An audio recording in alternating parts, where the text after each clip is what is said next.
Alright, so 97 films. Welcome back to Lucid. This is Tyler. Sorry, it's been a while since I've done either a commentary or podcast, but life, I think everybody understands life. Life gets a little crazy, but things are settling down for me now.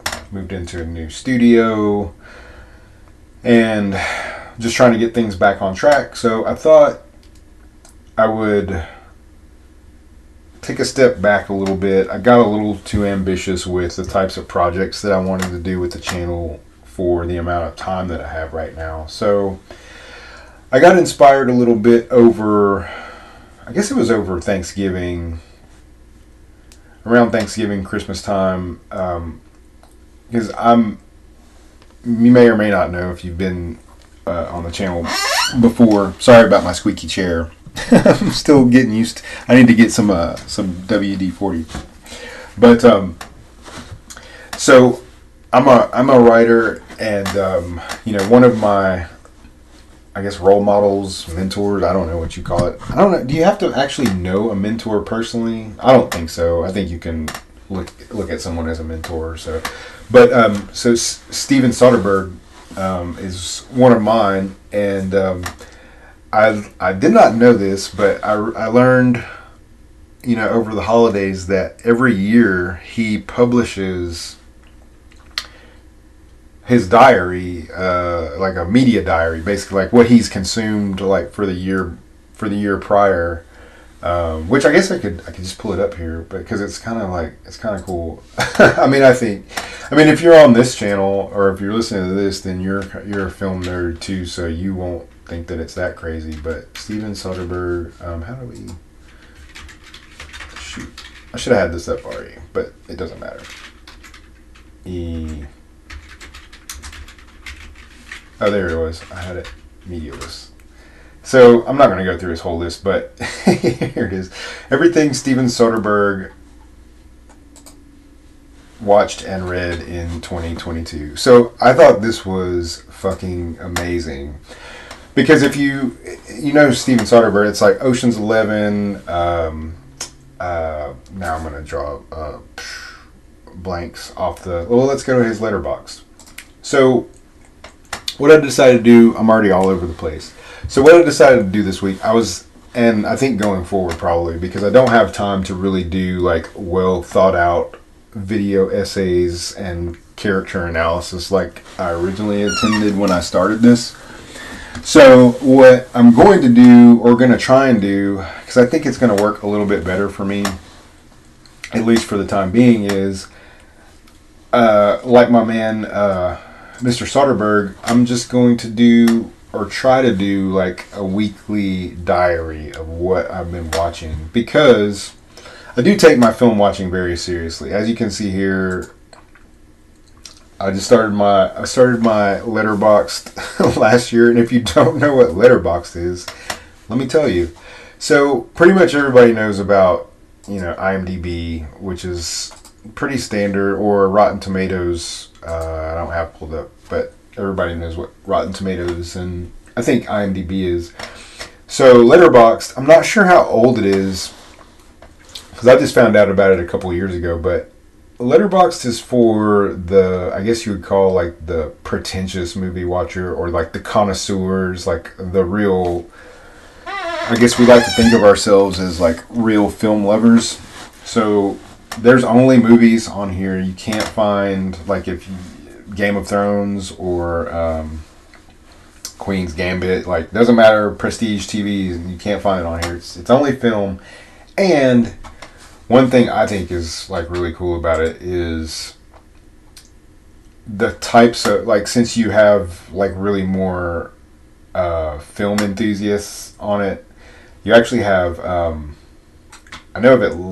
I think there's a couple of actors, like there's some I don't want to say celebrity, but like real artists on here, like Sydney from The Bear, Ayo Idabiri. Let me see, like she's on here. Like, so you can find, there's like really cool people.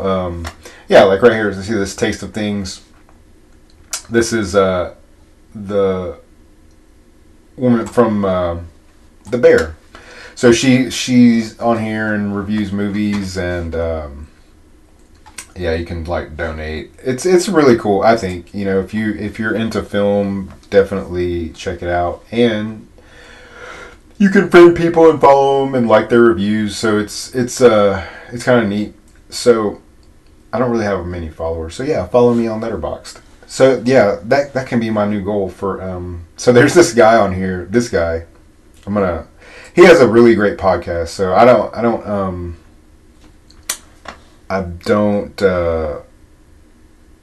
What's the word?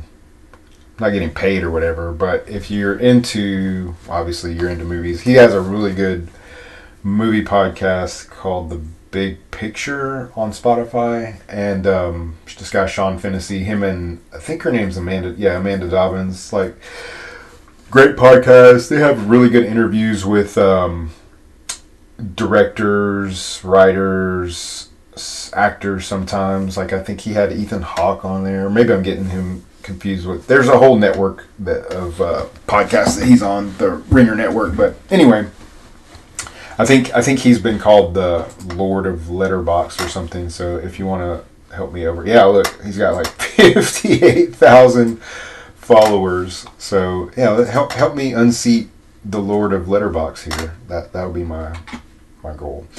But so anyway, so yeah, we're just gonna do this week. This week will be a little bit longer because I was planning to do the stuff from the holidays. Oh, that was the other thing I was going to tell everyone about. So something else cool I learned about was, in an effort to get people back to the movies, I learned that like Regal Cinemas and Cinemark, and AMC probably has one, but I don't think that I haven't found any AMC theaters close to me in Vegas. It's mostly Regal and Cinemark here, but it's really weird. Vegas is weird because they're all in casinos, so it's weird here. But anyway, so they have these memberships. They're kind of like Netflix or whatever. So you pay, it's like $20 or $25 a month. There's two different levels at Regal. And so you pay like $20, and then it's unlimited movies. You do pay there is one, it's like a super minor catch, but the first time I ordered a ticket, I was like, what? So it's $20, and then it's literally unlimited movies. I think one day I went and saw like three. I saw, I saw like 3 movies in one day. So you can literally, you just go on the app, you pick your showtime, pick it out, and if you have the membership or whatever, you pay like 50 cents, I think, for a transaction fee. But then when you get to the theater, you just scan the little barcode, and that's it, and you're good. And so, like I say, Regal Cinemas has it. I'm sure AMC probably does, and then Cinemark does too as well. So very, very cool deal, I thought, and smart on their part to try and get people to go back to the movies more. But so I saw a shitload of movies over the Thanksgiving and Christmas holidays, and so this episode, or yeah, I guess episode will be a little bit longer. I'm not going to go in depth on any of them, because you can see I haven't even really rated a lot of this stuff, because this is something I'm kind of weird when it comes to critiquing like other people's art.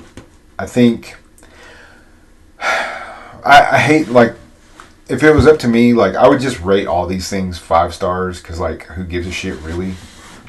I understand that people need it for a way to, like, differentiate and get it, but I don't know. I just get funny about grading other people's work, because who am I to judge? Like, I'm about to talk about The Killer and Maestro and Ferrari and The Color Purple and I don't know who made Godzilla -1, but who am I to say something that Ferrari, or that Michael Mann did, or David Fincher, or Taraji Henson's performance in The Color Purple? Like, I'm not really qualified to like say whether. I mean, I can say whether it worked for me personally or not, but to me that's different than saying, oh, it's 5 stars, you know, like Siskel and Ebert or something. So I don't know. I just get weird about it. But so yeah, so for sure not going to go into depth. And while talking about a little bit about my, so this is kind of more like just my instant reactions to them, I guess. Some of them I graded, and then I go back and I change the grade sometimes. I'm not gonna lie. Like I'm not a lot, but like I've bumped stuff like a half a star. I'm just super weird when it comes to this stuff. So let's just get into it a little bit. So The Killer came out. Yeah, let's talk about The Killer. Michael Fassbender. So it is available. Yeah, it's a Netflix original, which is really cool. I think. Yeah, I have not reviewed it. I definitely liked it. There's not much information on it here, so I'll pull up. Oh yeah. So yeah, directed by David Fincher. This one I remember is based on a French graphic novel of the same name. I had never heard of it or anything, and it's really strange to me. Well, I don't know why it's strange to me, but I don't know. I just think it's kind of cool that David Fincher, who is this epic, like, if you're not familiar with David Fincher, let's just run down his IMDb real quick so you can see who we're talking about. Oh yeah, we want director. Okay. Just run off some of his real quick. All right, so Seven, 1995. The Game. I don't think a lot of people remember this movie. It's really good with Michael Douglas. Super rich guy is put in this game to like teach him lessons about how he's too detached, basically. But really good. Fight Club, legend. Panic Room, Jodie Foster, amazing. Zodiac, Robert Downey Jr. Who else? Was that Mark Ruffalo? Really, really good. I mean, amazing movie. I mean, all this guy. All right. I was about to say all of his movies, but Curious Case of Benjamin Button. I probably need to revisit it. It actually got 7.8 on IMDb. So maybe. Why do I remember people saying it sucked? Social Network, one of my all-time favorites. Probably a top 5 all-time for me.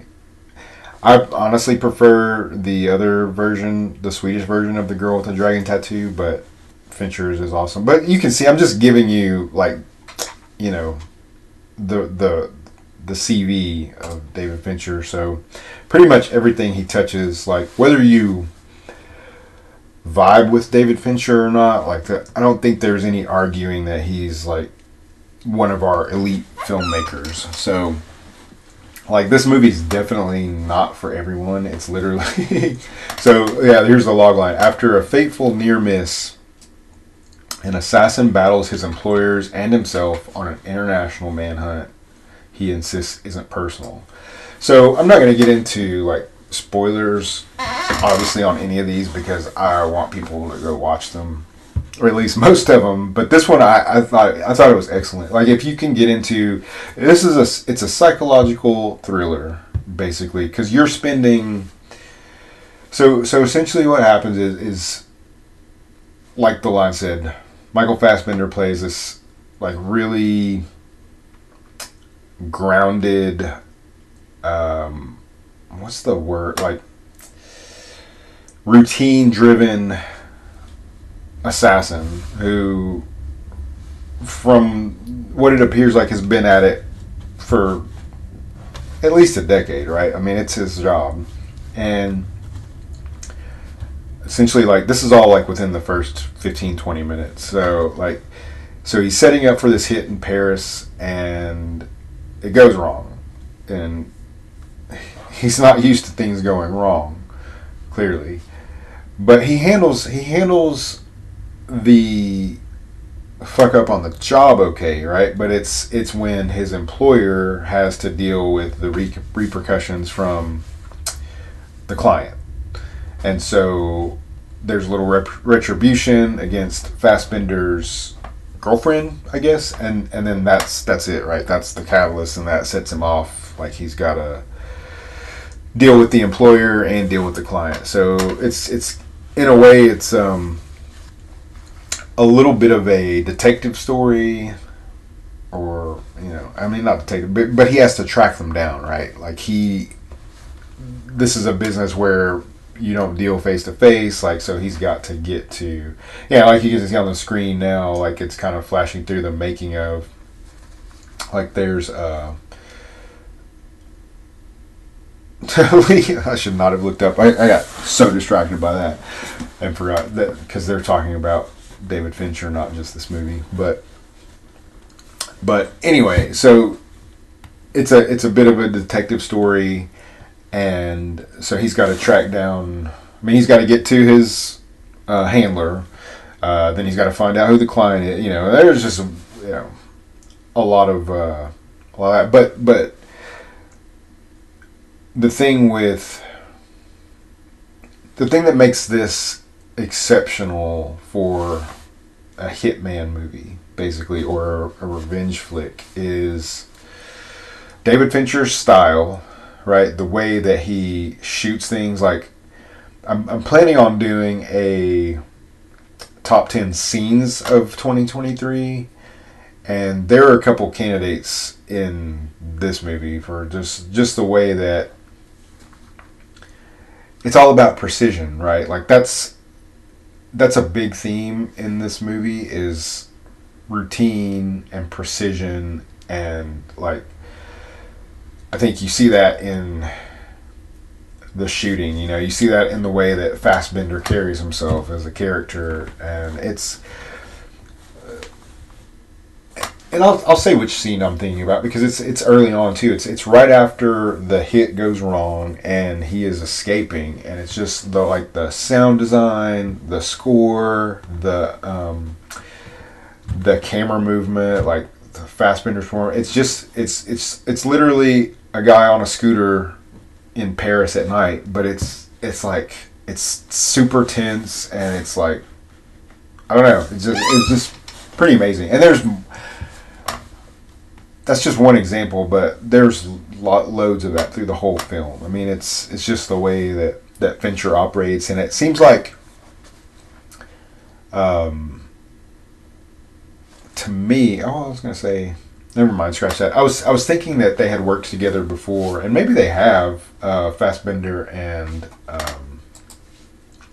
David Fincher, but maybe not. No, they haven't. Okay. No. So never mind, scratch that. But anyway, so yeah, that's it. Really, that's all I want to say about it. If you don't know Michael Fassbender, he's excellent. He's also one of my favorite actors. He doesn't do very many movies because, check this out. This is so weird. I think he's like a race car driver most of the time. Like, he's into race car driving, like literally like IndyCar style driving is his thing. So when he's not doing that, he makes badass movies. So yeah, so The Killer's on Netflix. Like I say, it's not for everybody. It's very cerebral, psychological, lots of voiceover narration. You're in his head the whole time. But if you're a fan of Fincher, you've probably already watched it. And if you haven't, but if you don't know David Fincher or his films, and you just like, really good solid action, like good pacing, like good cinematography, can't go wrong with this one. All right, so what's next? Back to the diary. Let's see. Maestro. I don't know why. Okay. Another Netflix movie. Netflix is crushing it. All right. A portrait of Leonard Bernstein's singular charisma and passion for music as he rose to fame as America's first native-born, world-renowned conductor, all along following his ambition to compose both symphonic and popular Broadway works. Oh, I know why I had IMDb pulled up. because they have better pictures. But maybe, let's see, does this? Yeah, this doesn't really have pictures. No. All right, so we'll go back here. Yeah, the one thing I still use both. That's so weird. I'm so weird with movies, people, because IMDb is more geared towards the industry. So like, see that they like right here they have a pro version. So the pro version, like people who, actors and writers, you can find out who, like what agencies represent which actors. Like people have, it's really weird when you see like the pro version. There's like star meters and like who's hot. I don't know. It's really weird behind the scenes. Hollywood, I can see like how to eat people alive. It's kind of toxic. But Maestro is one of my favorites of the year. Written and directed, I think, by Bradley Cooper. I was trying to, let's see. Let's go back. That's another reason IMDb is better, like, for information. Yeah, okay. Directed by Bradley Cooper, written by Bradley Cooper and Josh Singer, starring Bradley Cooper and Carey Mulligan mostly. So, I had heard the name Leonard Bernstein. If somebody had just told me, hey, do you want to watch this movie about Leonard Bernstein? I'd be like, no, I don't know who that is. I'm like, the name that sounds familiar, and I probably, if I would have thought about it, I probably would have said, is he a composer? But my interest probably would have died there. Although I watched one of my favorite movies from last year was Tar with Cate Blanchett, which is amazing, and I want to do something on the channel for it eventually, just when time permits. But that got me interested. Like, so then it's like, okay, well, another movie about a composer, like, that's cool. Like, I'd like to see another one, because Tar was the first one I think I'd really seen. And I love Whiplash. Like, I love movies that are based around music, because I've always, I was in band when I was younger, and I've always liked, and still love music. Been to the symphony, like, multiple times. So, it's interesting to me, but I still didn't know who Leonard Bernstein was. But what did interest me is that A Star is Born is one of my favorite films of all time, and Bradley Cooper's version. So when I also listened to the Smart List podcast quite a bit, and Bradley Cooper was on the Smart List. I can't remember. It's probably a year ago. It's been a lot. He's been working on this movie forever, and I say forever. It seems like I say years, and like just hearing him talk about it and hearing other people who watched him work on it talk about it. Like, I've heard Carey Mulligan in an interview when she was trying to find a better picture of Carey. So when he was trying to get her involved in the project, he called her in character. I was like, how crazy. I love how crazy that is, but like, just the commitment level, like, look at this movie. Like, to me, this is like cinema. You know what I mean? Like, that sounds so pretentious to say that, but like, but I get it. Like, when I first started, like, really getting into film, like, I've always loved it. Like, my whole life, I've always watched movies, like, shitloads of movies. But I think, like, in the last couple of years, really since around the pandemic, I guess, you just take that extra step into things, like, you just get a little bit deeper, and kind of like, with anything, people do it with wine. Like, one day you just kind of like red wine, and then the next day you're like, oh, this one has hints of raspberry, or or whatever. And so it's kind of the same thing for me. Like, I think my tastes have just kind of evolved like quite a bit. I still love, I still love MCU movies, and I still love, I mean, the Fast franchise has left me, I'm afraid, but you know what I mean? Like, it's not like I only watch certain films, but just, I don't know, I get so much more enjoyment out of movies like this. Like, I think when I was 20, I never would have watched Maestro, and like now I've watched it multiple times, and I think what I've heard some different reviews about it.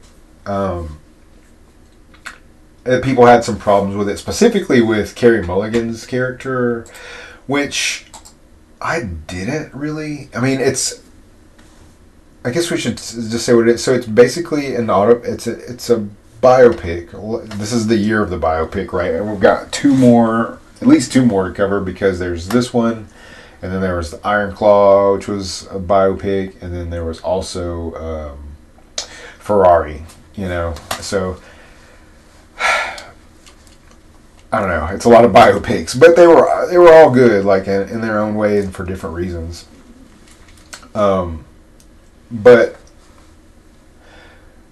I think everybody is probably in agreement is in the look. Like, you should just watch this film just to look at it. Like, even if you put it on mute, which you shouldn't, because the music is amazing as well, like the score. But people just don't make movies like this anymore. Like, I remember, I'm pretty old, and I've watched, so I watch old movies, like one of my favorite movies is Casablanca, which was made in like, I think it was in the 50s, but it's black and white, and one of the things that impressed me when I watched this was, it starts in black and white, for Bernstein's early life, and then I think maybe around the midpoint, it shifts to color, where it's like him and oh man, is it Allegra? I'm trying to remember his wife's name. She had this really cool name. Felicia Montalegre. I was like, wow, what a name. And I think there were some people that had some problems with Carey Mulligan being cast as her also, because she was like a little bit more ethnic, but I don't know. I've never looked up a real picture of Leonard Bernstein's wife, but Carey Mulligan is fucking amazing in this movie, though. Let me tell you that. Because that's why I didn't agree with... So what I heard was people had an issue with her character because they say, like, she didn't have enough to do. Like, that Bradley Cooper was selling the movie as a story about their marriage and, like, their relationship, but it was really just about Leonard Bernstein and a chance for Bradley Cooper to show off, basically. And my thoughts on that are, I can see where someone would say that, but the reason I disagree with it is because she's in the film a lot. Like, there is no question. Like, even to the point where before I had heard that opinion, when I was watching the movie the first time, I remember thinking about, and I'm not going to spoil anything like about the ending, but I mean, it's a true story. So if you know, like, there's not really anything to spoil. But what I mean is, there was a point, like, in the back half of the film, like maybe the last third, where I was like, oh, it's really about her, you can't tell her story, or you can't really, like, delve into her without him, and he's such a big character. Like, of course, like, I think that's really part of their marriage, right? Like, if you think about it, and maybe I should save this for a deep dive, but the reason I think that it's kind of reflective of their relationship is that you have this amazing woman and this amazing guy, right? Like, he was this like creative force, his composer who was doing shit that, people can dream of, and this woman who loved him, but anyone in his orbit was just what do you call it, like eclipsed over, right? Like he was just so big, like you couldn't be in his life and really like be your own person. And there's a lot more to it. Like their relationship was very complicated because he was either straight up gay or bisexual, and so that begs the question: like, should they have even been married? Right? Like, did they just get married because? And the film doesn't touch on this at all. But what I wonder is, if Leonard Bernstein had been born 20 years later, or 30 years later, like, would he have even dated her? He might have just been strictly gay, like, and not messed with women the whole time, and, like, she would not have fallen in love with a gay man. And her life would have been much different. But it's tragic in that way, like, she fell in love, like, I don't think there's any doubt that they loved each other, and it's definitely a love story. But it's a love story where you also get to experience, like, this tremendous, like, personality that was Leonard Bernstein, and Bradley Cooper's, like, devotion to, like, showing you who these people were, And that's kind of why I loved it, man. It's just, I think it's probably divisive. He definitely, they both did, like, both actors make serious choices, like, about, like, the way they're talking, the way they're acting. Like, Bradley Cooper goes into these crazy fucking prosthetics, and, like, there's a scene where I don't remember which symphony it's conducting, but he's just like, he's like owning that shit, man. He's like sweating. He looks like he's been doing like CrossFit for 3 hours, but he's like conducting a symphony, and it's crazy and it's amazing. So I think definitely it's long. I feel like it was like 2.5 hours maybe. So be warned on that. It is long, but it's on Netflix streaming now. So check it out. If it's been staring at you, I'm sure Netflix is like putting it in your face, like, but you're reluctant. Don't be. It's very good. So let's see what is next. Back to the diary. What? How much time are we at? Are we gonna?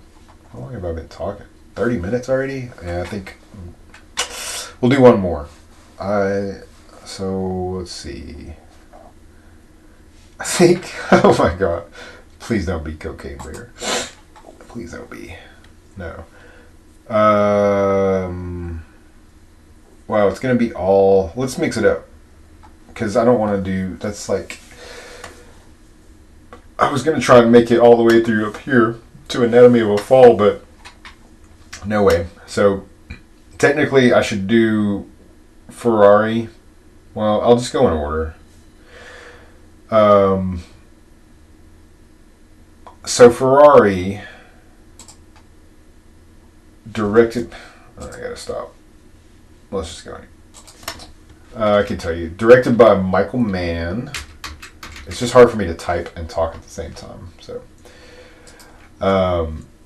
starring Adam Driver, Shailene Woodley, and I'm not going to try and say Giuseppe's last name there. Written by Troy Kennedy Martin and Brock Yates. I believe this one is based on an autobiography as well. Oh yeah, we had Oppenheimer also this year. It really was the year of that. Now that I think about it, that kind of sucks, because maybe it needs its own category at the Oscars, because I'm very excited. Oscar season is going to be coming up here, but then when you start thinking about it, okay, what are we going to have for Best Actor? It's going to be Adam Driver for Ferrari. It's going to be Cillian Murphy for Oppenheimer. Jeremy Allen White for The Iron Claw. It's like all these people, it's all biopics.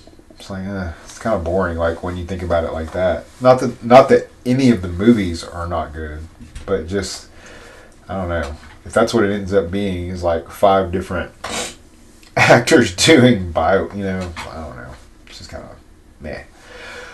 So, set in the summer of 1957 with Enzo Ferrari's auto empire in crisis, the ex-racer turned entrepreneur pushes himself and his drivers to the edge as they launch into the Mille Miglia, a treacherous 1,000-mile race across Italy, which is very cool. I'm going to be honest, the whole time I thought it was a different race. I thought it was the same race from Ford versus Ferrari, which is the, now I'm drawing a blank on that one, but so another biopic. I'm trying to get to the photos. I had been looking forward to this one for all year, basically. I'm a huge Adam Driver fan, huge Michael Mann fan, just like David. This was such a great year for movies. Like, I don't know why people say that that they don't make good movies anymore. Like, maybe there was a little bit of a drought like in the last couple of years, but I don't know. It seems like it's coming back. There's just so many good ones. That the downside is like a lot of them just dropped at Christmas time. Maybe it's like that every year. I just hadn't paid attention to it before, but anyway. Another true story. If you're, I would say it's definitely not a chick flick. I mean, there's some relationship stuff in it. It basically covers not the whole life of Enzo Ferrari, but like the little synopsis said, just this basically a summer, but it catches him like at what was like a critical time for, like it said, the business, and he was also recovering from, I believe his son had died the year before. Why is it showing? Is that all the there's just not very many pictures. Oh, maybe because this was like coming out during the strike. Yeah, there's not very many pictures of the set. But essentially, you will like this film if, like, the race scenes, I think, are shot very well. Like, Michael Mann definitely has, he's immersive, right? Like, it feels like everything. If you think about Heat, these are Michael Mann films. Heat, Collateral, Miami Vice, which is a vibe. But that's the thing. Michael Mann will give you a vibe, right? He will make, and that's what this movie is. Like, this movie feels like you are in 1950s Italy for 2 hours, right? You were living with fucking Enzo Ferrari and his crazy, I shouldn't say crazy. I was trying to think of a way, like, Penelope Cruz is amazing as his wife. Let me see if they have a picture of her up here somewhere. Well, that's just her at an event. Oh my gosh, she's so beautiful. She's got to be like almost, how old is Penelope Cruz? I have to know this. She just literally like took my breath away. Hold on. Penelope Cruz. España, huh? How old is she? Oh, she's 50. Look at that. 50 years old. Jesus Christ. Alright, so anyway, Penelope Cruz plays his wife. They only have a picture of her in. Oh, I forgot about Patrick Dempsey playing an Italian, which I can't remember. I wonder if he is Italian. Anyway, I thought that was a little weird. Maybe he is Italian, but yeah, Patrick Dempsey's in this movie. I was trying to find. This is all from Red Carpet. I was trying to find some actual on-set pictures, but Penelope Cruz plays his wife, and their oldest son, dies. It seems like about a year before the film. This kind of shows her. So like you see him, like she's in black, like she's very depressed. I don't want to say crazy, but you get to see their dynamics, right, of their relationship. Like it seems. Oh, and Shailene Woodley plays his mistress, I guess you would say. So their son died a year before. The company's in financial trouble. Like it's about to go bankrupt, but he's very committed. Like Ferrari is very. He's committed to, like, he's a race car driver first, right? So he's about performance from the cars, and like, but I think if I remember correctly, like where he's lacking is like on the production side. Like he's not producing enough cars. Like he's too caught up in like winning races and not in building enough cars for people to buy and stuff. So the business was in trouble. He has his mistress, his wife, like obviously like is having her own issue. Like her son died and her husband's like cheating on her. Like basically like living, in the first 10 minutes she wakes up, he's alone, he's not there. I think this is like maybe the first scene, and Ferrari is at his mistress's house, played by Shailene Woodley, and he's like trying to get home before his wife wakes up, but he don't, and she shoots at his ass, right? So it's like that's their dynamic, which there was a time where I was like, that's kind of hot. But it's super toxic. So there's all this going on, and there's this huge race coming up where, like, he needs to win it. He needs a win, or like the company could go under. So in a lot of ways, like, I think if you were gonna do a what do you call that? Like a double feature. A good double feature for this, which maybe I'll try it myself one day, would be Ford v Ferrari and then Ferrari, or maybe just Ferrari and then Ford v Ferrari, because this probably takes place before that one, because this is in 57. So Le Mans, that's the one that the other movie was about. Yeah, so that'd be a good double feature. Do Ferrari, and then if you're into cars, obviously I am, but and then follow it up with Ford versus Ferrari. So anyway, super immersive, and like I say, like you kind of have to be into a couple of things to like really, like, you have to, like, if you're into period pieces, you're probably good. If you want to spend 2 hours in 1950s Italy, because the sets are beautiful, like it's shot beautifully. If you're into like the racing scenes, I think the racing scenes are done really well. Adam Driver is in his bag, like just killing it. Like, I mean, his accent might wobble like here and there, but I didn't really notice it. And he's like I don't know if he's in a fat suit or something, but he's like, just this whole, it's all about buy-in, right? It's just like, the last one we were talking about with, shit, I've already forgot. What was the last we were talking about?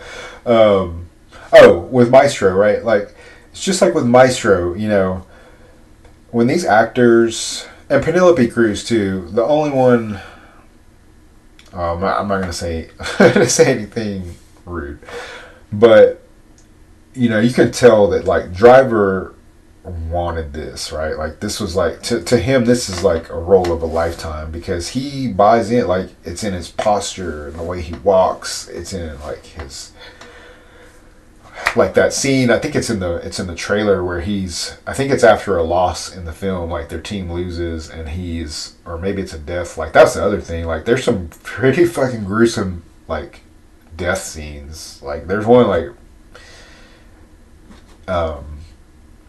right near the beginning of the film that's just like was very unexpected for me. And like I heard some complaints about that, like it was bad CGI or whatever, but I don't know, like I didn't notice bad CGI, like, but there are some fucking traumatic crash scenes in this movie, and like just very, again, I keep saying immersive, but lived in, beautifully shot. I don't really remember the score from this film, but I do remember that it had a couple of scenes that I thought would also be candidates for my scenes of the year. So if you're an Adam Driver fan, Michael Mann fan, you've probably already seen it, but if you're not, give it a shot. Driver is always like doing something like really interesting. Like I've been a fan of his for a long time. And same for Penelope Cruz. Like I've heard she does more foreign films lately, but she's always in like really interesting movies and really interesting parts. She doesn't have a whole lot to do in this movie. I mean, it's really Driver's movie, but the scenes that she's in, like they're awesome. Like like you feel her. You know what I'm saying? Like she definitely like came to play. So I think I wanted to do more than that, but like I already are pushing almost 40 minutes. And we covered The Killer, The Maestro, and Ferrari. And I really am leaning towards. I think I'm gonna go ahead and put. I'm gonna go ahead and do it. 4.5 stars for Maestro. I might go up to 5. I don't know. I know it's not perfect. But I don't know. This is why I don't like. This is why I hate doing the stars, is because it's so arbitrary. It's like, what difference does it make? I love it. It's like, so why? It's just, I don't know. It's because it's on Letterboxd. It's because it's there for people to see, and like you have to rate stuff. But anyway, 3 recommendations, like all solid movies. I wish they were a little bit more diverse, because these are all kind of like just standard guy flicks. I would say like Maestro is definitely not a standard guy flick. But the other 2 more are, I would say, a movie about kind of an asshole, hardcore entrepreneur who builds fast cars and has a mistress, and then the other one's a psychological thriller about an assassin. But they're both really good. But Maestro is one that could go either. I think that's equally good for. Not to say like what gender should watch what movie, but I think if you're looking for like something that could work on a date night, you know what I'm saying? Like I would go with Maestro over The Killer. I think that's where I'm trying to go with it. So I think I'm gonna end it there for today. I wanted to cover more ground, but if you made it this far, thanks for listening. I'm gonna try and do this more, because it's really. I just love talking about movies with you guys. So, and and I meant to say, about to hit 1,000 subscribers. Thank everybody so much. Sorry, the altitude in Vegas is like kind of messing with my sinuses a little bit, so I'm like, I've been stopped up. But yeah, thank you so much. The road to 1,000 has been crazy. And it's a huge milestone. It's that monetization milestone, and it kind of lets you know that you're legit. At least you're still tiny, but you came to play. YouTube, carve out your little space. So thanks again, and I'll try to come back. If I'm just doing it this way, where I don't have to spend a whole lot of time doing prep, which is.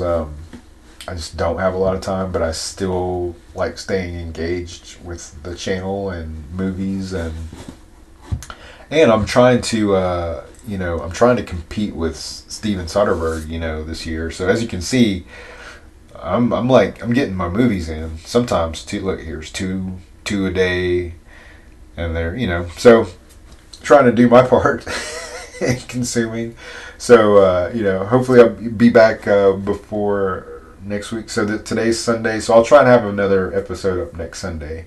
And until then, take care, and talk to you next time.